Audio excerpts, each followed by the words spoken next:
আজকে ঘুম থেকে উঠেই নিচে এসে আজকে চা খাইনি, তো একেবারেই ব্রেকফাস্ট খেয়েছি। তো মাল্টিগ্রেনের আজকে ব্রেড খেয়েছিলাম, ওটসের ব্রেডস বলতে পারো। ওর মধ্যে ফ্লেক্স সিডস, চিয়া সিডস সবগুলোই দেওয়া থাকে। তো একটুখানি হালকা সেঁকে নেওয়ার পরে একটা ডিমের পোচ বানাচ্ছিলাম, একটু নুন আর একটুখানি গোলমরিচ দিয়ে। কারা কারা ডিমের পোচ খেতে ভালোবাসো অবশ্যই আমাকে জানিও কমেন্ট সেকশনে। আমি ডিমের ভাজা থেকে ডিমের পোচ বেশি প্রেফার করি। দিয়ে একটুখানি জ্যাম লাগিয়ে আমি ব্রেকফাস্টটা সেরে নেওয়ার ফলে তারপরে স্নান করে ছাদে গেছিলাম, জামা কাপড়গুলো কয়েকটা ছিল ওয়াশিং মেশিনের, ওগুলো মিলে দেওয়ার পরে আমি আজকে প্রচুর ঘুমিয়েছি, তুমি চিন্তা করতে পারবে না তোমরা।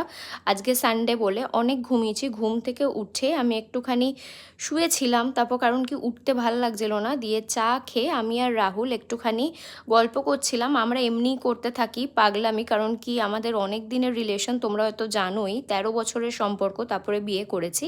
তো দেখা হচ্ছে পরের মিনি ব্লগ।